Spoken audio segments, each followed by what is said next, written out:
Հարգելի հյուրեր, հարգելի զինակիցներ, լրատվական միջոցների ներկայացուցիչներ, անկեղծ ասած,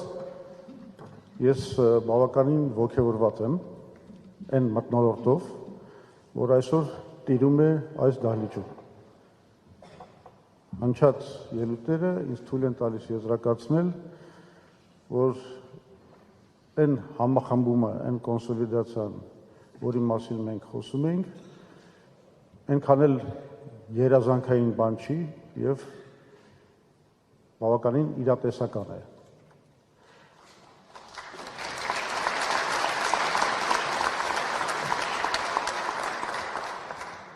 Հատուկ ոգևորության առիթ է նաեւ այն հանգամանքը, որ այդ մթնոլորտը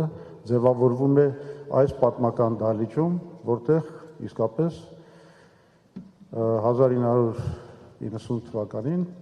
հռչակվեց Հայաստանի անկախության հռչակագիրը։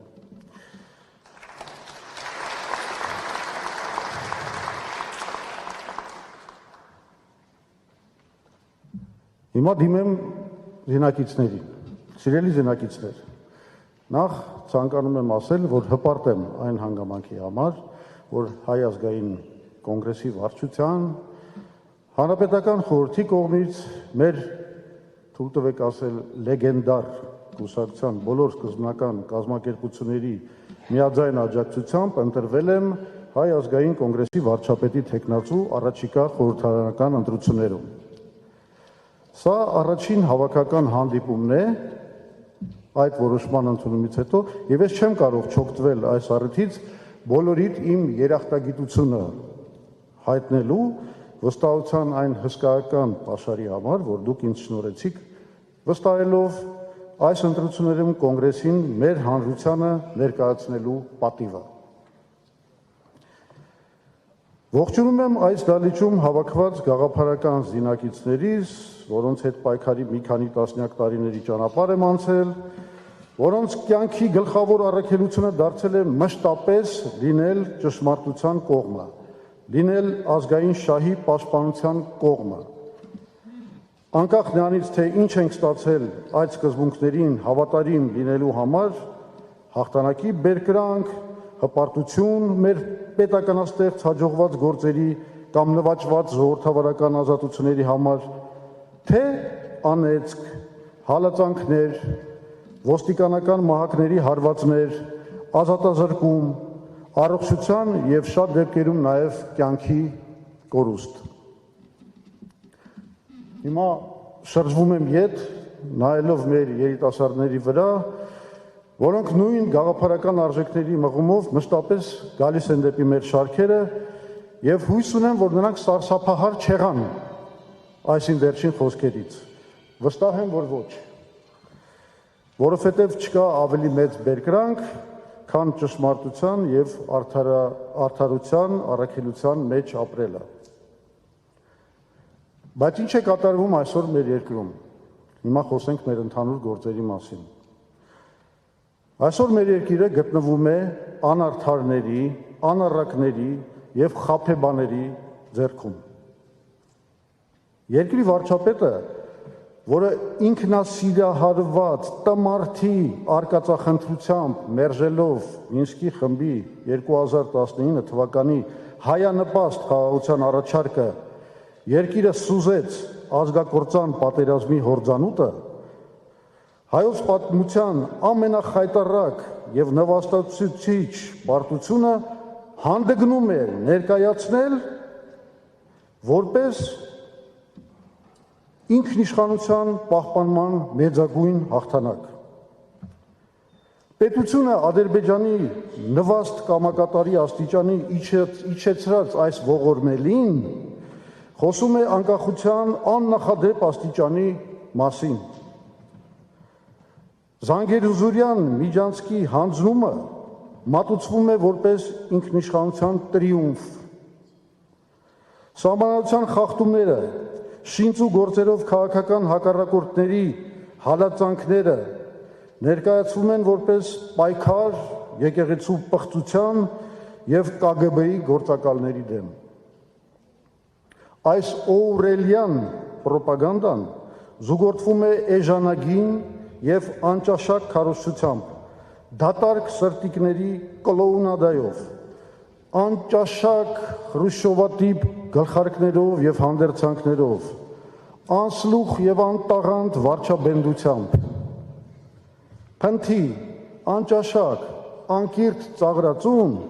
անմեկնելի մեծամտությամբ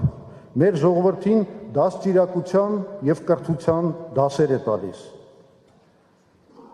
Սահմանադրության օրենքների ահավոր կոպտագույն խախտումներով հալածանքներ են տեղի ունենում մեր հոգեվարականների դեմ, քաղաքական ընդդիմախոսների դեմ։ Փաշինյանը իրան հռչակել է ըստ էության դիկտատոր, նա որոշել է, որ այլևս պետությունը ինքն է, օգտագործում է մեր սահմանադրությունը, որը ինստիտուցիոնալ անձնիշխանության էլեմենտներ է պարունակում իր անձնիշխան դիկտատուրայի հաստատման համար։ Եվ մի բան էլ պետք է իմանաք, կեղծ խաղաղության այս խոսակցությունների եւ դատարկ սրտիկների, հեծանվային շոու արշավների, մարքեթինգային ծամածռությունների հետևում թաքնված է մեծ համակարգային լավ կարգավորված կոռուպցիա։ Այսպես կոչված վարչաբենդի հետևում թաքնված է իսկական վարչաբանդա։ Սա բաներ չեն, կալամբուր չի, բառախաղ չի։ Եթե կոռուպցիան առաջ մենք այսպես էինք պատկերացնում, եւ դա այդպես էլ կար, որ բիզնեսմենները քաշը դիպլոմատներում առած մտնում էին նախագահի մոտ եւ կաշառում էին նրան, որպեսզի ստանան հատուկ արտոնություններ, այսօր այդ նույնը արվում է կառավարության նիստերով կարգավորված ձևերով։ Այսինքն կառավարությունը ընդունում է հարկային եւ այլ արտոնություններ բիզնեսմենների համար, որոնք ընդ որում կառավարական նիստերում են չզեկուցվող հարցերի ժամանակ, որից հետո վարձահատույց են լինում այդ բիզնեսմենները իշխանությանը փոխանցումներ անելով քաղաքացիական պայմանագիր կուսակցությանը եւ Իմ քայլ հիմնադրամին։ Այսինքն առաջ կոռուպցիան տեղի էր ունենում քաշով, հիմա կոռուպցիան տեղի է ունենում փոխանցումներով, բացահայտ, բոլորի աչքի առաջ։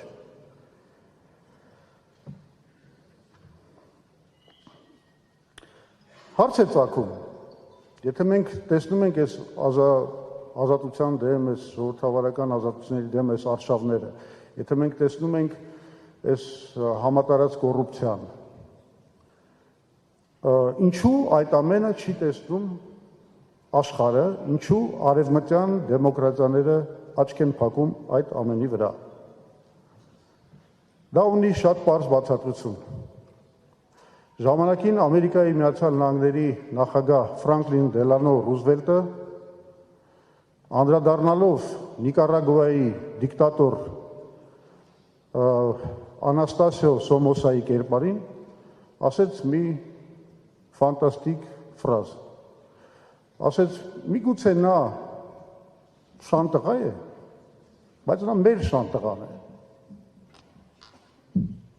Այսօր տեղի ունենում հենց դա։ Նրան համարում են իրեն շանտղա,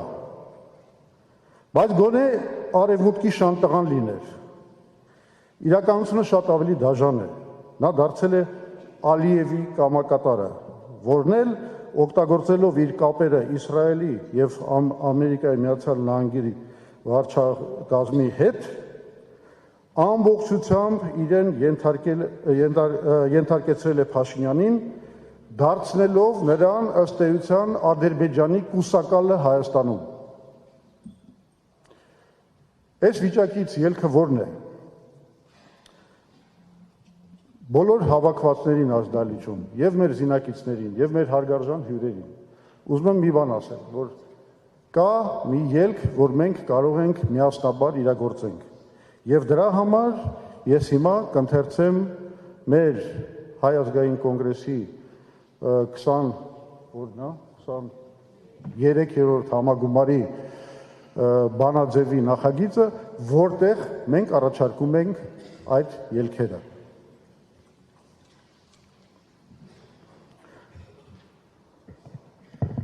Հայ ազգային կոնգրեսի 5-րդ, 23-րդ համագումարի բանաձև, որ պարզ լինի այս թվերը ինչ է նշանակում, սա որպես Հայ ազգային կոնգրեսի 5-րդ համագումարն է, բայց որպես Հայոց համազգային շարժման 23-րդ համագումարն է։ Հայ ազգային կոնգրեսը իր գերագույն նպատակն է համարում Հայաստանի եւ հայ ժողովրդի ազգային անվտանգության շահերի պաշտպանությունը, այդ շահերին սպառնացող հակամարտությունների կարգավորումն ու երկարատև եւ կայուն խաղաղության հաստատումը, Հայաստանի սոցիալ-տնտեսական եւ գիտամշակութային հարատև վերելքի ապահովումը։ Հայաստանը այսօր կանգնած է օրհասական սպառնալիքների առաջ։ 2020 թվականին սկսված եւ մինչեւ օրս չավարտված պատերազմի հետևանքով հայաթափվել է Արցախը, Հայաստանի ինքնիշխան տարածքները հայտնվել են օկուպացիայի տակ, Ադրբեջանը շարունակում է պետականորեն կազմակերպված համակարգային հայատյաց քարոզչությունը, որպես պատանդ պահում եւ խոշտանգում հայ ռազմագերիներին եւ Արցախի ռազմաքաղաքական ղեկավարությանը։ Ադրբեջանը նաեւ հրաժարվում է Հայաստանի հետ խաղաղության պայմանագիր ստորագրել, առաջ քաշելով մեր երկրի ներքին հարցերին վերաբերող նվաստացուցիչ պահանջներ եւ պահպանելով պատերազմի վերսկսման վտանգը։ Հայաստանի վրա կախված է հետագա մարդկային եւ տարածքային կորուստների մահացու վտանգը։ Վտանգված է հայրենիքը, վտանգված է հայոց պետականության գոյությունը։ Իրավիճակը բարդանում է նաեւ աշխարհաքաղաքական հակամարտությունների սրումով, Հայաստանի անվտանգությանը սպառնում է ինչպես Արևմուտք Ռուսաստան, այնպես էլ ԱՄՆ-ի եւ Իսրայելի կողմից Իրանի դեմ սկսված պատերազմը։ Երկրի ղեկը մինչդեռ հայտնվել է մի քաղաքական ուժի ձեռքում, որ առաջնորդվում է շահամոլական եւ օտարածին օրակարգերով եւ փորձում վերածել Հայաստանը աշխարհաքաղաքական կենտրոնների կռվադաշտի։ Մոգոնելով Ռուսաստանի հետ իբր հիբրիդային պատերազմի ուրվականը, Նիկոլ Փաշինյանի ռեժիմը փորձում է ստանալ Արևմուտքի անվերապահ աջակցությունը ժողովրդավարական եւ քաղաքացիական ազատությունների դեմ սանձազերծված հալածանքներին, սերմանում պառակտություն ու ապօրենություն։ Մի իրավիճակում, երբ հայությանն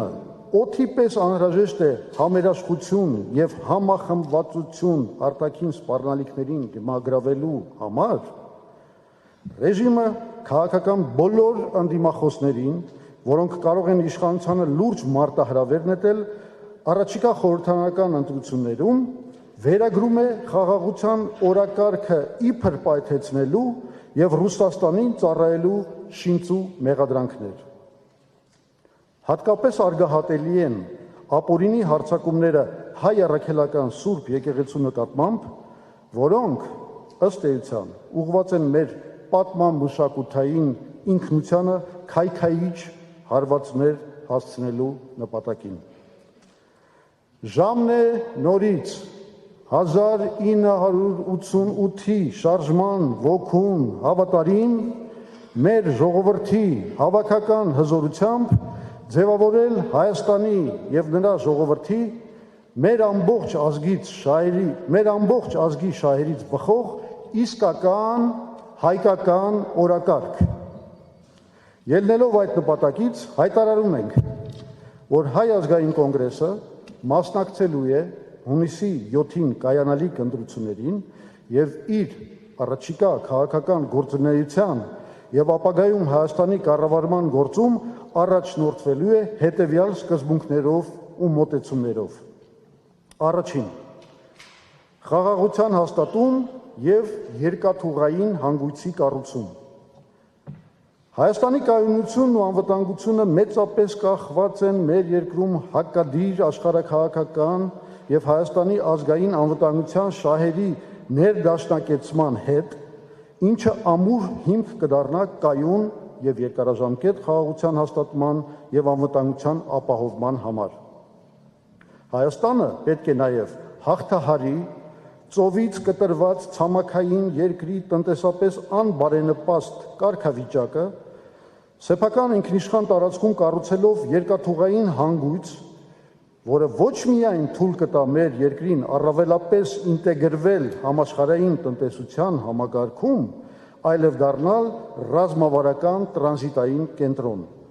Դրա լավագույն միջոցը Հայաստանի տարածքում ռազմավարական նշանակություն ունեցող տրանսպորտային հաղորդակցության հանգույցի կառուցումն է, որը կապահովի երկրի երկաթուղային կապը ինչպես արևմուտք-արևելք, այնպես էլ հյուսիս-հարավ առանցքներով։ Այսպիսով Հայաստանը կհաղթահարի առևտրատնտեսական կարևորագույն ուղղություններով երկակի ցամաքային երկիր, այսինքն նավահանգիստներից երկու երկրով կտրված լինելու հանգամանքը, եւ մեր երկրի միջոցով ելք կստանա եւ մեկ երկրի միջոցով ելք կստանա դեպի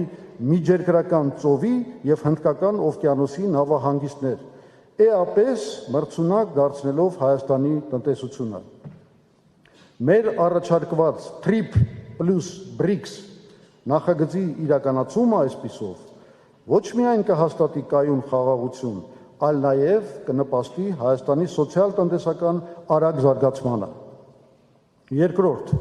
իրատեսություն եւ ռազմավարական մտածողություն։ Այսօր ամենակենսական խնդիրն է Հայաստանի Հանրապետության քաղաքացու անվտանգությունը, մեր պետության պահպանումը, ազգային ինքնության եւ դարերով ձևավորված պատմամշակութային արժեքների պաշտպանությունն ու զարգացումը։ Հայաստանի ինքնիշխանության եւ տարածքային ամբողջականության ապահովումը Հայաստանի Հանրապետության միջազգայինորեն ճանաչված սահմաններում եւ այդ սահմանների անձեռնմխելիությունը արտաքին քաղաքականության գերխնդիրն է։ Հայաստանի քաղաքականությունը պետք է զերծ լինի պատմական անցյալի հետ կապված հույզերից եւ անիրատեսական ամբողջահաճո խոստումներից։ Պաշտպանելով Արցախահայերի հավաքական վերադարձի իրավունքը պատմական հայրենիք եւ հաշվի առնելով, որ նման վերադարձն անհնար է հայատյաց եւ բռնատիրական Ադրբեջանի ինքնիշխանության ներքո, պետությունը արցախցիների իրավունքների պաշտպանության հարցում այս ժամանակաշրջանում պետք է կենտրոնանա Հայաստանում նրանց սոցիալ-տնտեսական ինտեգրման եւ միջազգային ատյաններում ու դատարաններում գույքային եւ այլ իրավունքների պաշտպանության գործի վրա։ Երրորդ, հավասարակշռված եւ բազմավեկտոր արտաքին քաղաքականություն, կոմունիկացիոն ինտեգրացիա։ Արևմուտք-արևելք գլոբալ աշխարհաքաղաքական հակամարտության մեջ Հայաստանը չպետք է որևէ կողմ բռնի, այլապես մեր երկիրը կվերածվի գերտերությունների միջև պայքարի կռվախնձորի եւ կենթարկվի հակառակորդ կողմի կործանարար պատժամիջոցների։ Մենք չպիտի դառնանք հակամարտող երկու ճամբարներից որևէ մեկի սատելիտը, կցորդը։ Որպես գոյատևման եւ զարգացման միակ միջոց պետք է ընտրվի բոլոր ուղղություններով փոխշահավետ համագործակցության զարգացումը։ Արևմուտք-Ռուսաստան հակամարտության նկատմամբ չեզոքությունը, Հայաստանի դիրքավորումը որպես համագործակցության կամուրջ բոլոր շահագրգիռ կողմերի համար։ Այո, հնարավոր է վստահելի հարաբերություններ ունենալ միաժամանակ եւ Ռուսաստանի, եւ Ամերիկայի Միացյալ Նահանգների, եւ Եվրոպական միության, եւ Իրանի, Հնդկաստանի, Չինաստանի հետ, եթե վարում ես իսկապես անկախ քաղաքականություն։ Բոլոր այս ուղղություններով բարելավված հարաբերությունների հիմքով հնարավոր է նաև ավելի ուժեղ դիրքերից խնդիրները արդյունավետ կարգավորել Ադրբեջանի եւ Թուրքիայի հետ։ Չորրորդ, արմատական տեխնոլոգիական արդիականացում, մի ծրագիր, որ մենք կոչում ենք Հայաստանի տեխնոլոգիական հեղափոխությունը։ Աշխարհի պատմության ընթացքում որևէ երկիր չի ապահովել կայուն սոցիալ-տնտեսական զարգացում, եթե այն չի կառուցել իր տնտեսությունը գիտական առաջընթացի եւ արդիական ճեղքումային տեխնոլոգիաների հիմքի վրա։ Տնտեսությունն առաջ շարժող դեծագույն հավելյալ արժեքը ստեղծվում է տեխնոլոգիաների առաջնագծում եւ միայն դառնալով տեխնոլոգիական առաջընթացի ուրույն ուղղությունների ռահվիրա Հայաստանը կգտնի իր տեղը համաշխարհային տնտեսական համակարգում։ Պետությունը պետք է հսկայական ֆինանսական ներդրումներ կատարի high-tech բարձր տեխնոլոգիաների, այսինքն արդյունաբերության խորշային սեգմենտներում յուրահատուկ մրցակցային առավելություններ ստացած ստարտափների եւ կայացած ընկերությունների գիտահետազոտական աշխատանքների եւ գյուտարարության արտոնագրման ուղղությամբ հատուկ ուշադրություն պետք է դարձվի այնպիսի ուղղությունների վրա, ինչպիսիք են արհեստական բանականությունը, բիոտեխնոլոգիան, ալտերնատիվ կուտակային էներգետիկան, օրգանիկ եւ էկո գյուղատնտեսությունը, ֆինտեխը, ֆինանսական տեխնոլոգիաները եւ կրիպտոինդուստրիան։ Պետականորեն խրախուսվող տեխնոլոգիական առաջընթացը պետք է դառնա երկրի տնտեսական զարգացման, պաշտպանունակության եւ բանակի ամրապնդման, գիտության, կրթության, առողջապահության, ճարտարապետության եւ մշակույթի լոկոմոտիվը եւ այդ բնագավառները մեկ միասնական համակարգի մեջ իրար կապող գլխավոր օղակը։ 5-րդ ազատ եւ արդար մրցակցության եւ համագործակցության հասարակության ստեղծում։ Ներառական տնտեսության ստեղծում, որը կբացառի արտոնությունները իշխանության մերձավորների եւ խոչընդոտները քաղաքական հակառակորդների համար։ Պետական կարգավորիչները պետք է մի կողմից կենտրոնանա խոշոր տեխնոլոգիական ու կոմունիկացիոն նախագծերի եւ ենթակառուցվածքների խթանման, մյուս կողմից ազատ մասնավոր նախաձեռնության համար արդար մրցակցային միջավայրի ապահովման վրա։ Ներքին սպառման շուկաներում պետք է բացառվեն մենաշնորհները։ Պետք է գործեն կոռուպցիոն չարաշահումները եւ շահերի բախումը բացառող հակակշիռների եւ զսպումների արդյունավետ օրենքները եւ կարգավորումներ։ 6-րդ նախագահական խորհրդարանական, այսինքն կիսանախագահական սահմանադրական կարգի վերականգնումը եւ արդարադատության անկախացումը գործադիր իշխանությունից։ Հայաստանը պետք է վերականգնի անկախության ակունքներում 1990 թվականին ազգային բացարձակ կոնսենսուսով ընդունված նախագահական խորհրդարանական, այսինքն կիսանախագահական կառավարման մոդելը եւ այնուհետև մեկընդմիշտ բացառիկ կառավարման մոդելի որևէ փոփոխություն։ Պետք է վերջ դնել օրվա իշխանության շահերին ծառայող եւ քաղաքական խաղի կանոնները իշխանության կոնյունկտուրային շահերին հարմարեցնելու կործանարար էքսպերիմենտների պրակտիկան։ Նախագահական խորհրդարանական մոդելի վերականգնումը նաև հրամայական է ազգային անվտանգության արդյունավետ ապահովման տեսակետից։ Նոր սահմանադրությունը պետք է նախատեսի անկախ նոր սահմանադրական մարմինների ստեղծում, որոնք օժտված կլինեն անկախ դատական համակարգի, դատախազության, քննչական ապարատի եւ այլ վերկուսակցական մարմինների ստեղծման գործառույթներով։ Եվ վերջինը 7-րդ ժողովրդավարության ամրապնդում եւ հանրային համերաշխության ապահովում։ Կդադարեցվեն բոլոր քաղաքական հալածանքները, այդ թվում նաեւ հոգեվարականների նկատմամբ, ազատ կարձակվեն բոլոր քաղաքապետարյանները, գերաշխավորվեն խոսքի, խղճի եւ բոլոր այլ քաղաքացիական ազատությունները։ Ավարտեմ հետևյալով. սրանք են մեր անելիքները։ Հայ ազգային կոնգրեսը միևնույն ժամանակ գիտակցում է, որ նշված նպատակների իրագործման համար անհրաժեշտ է բոլոր ազդեցիկ ժողովրդավարական, ռացիոնալ, իրատեսական քաղաքական ուժերի միավորումը։ Ուստի հայտարարում ենք, որ պատրաստ ենք այդ նպատակով սկսել նաև կոնսոլիդացիայի գործընթաց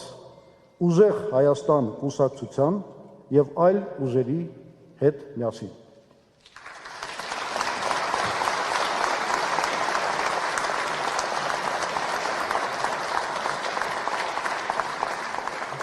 Շնորհակալություն եւ առաջ դեպի միասնական հաղթանակ։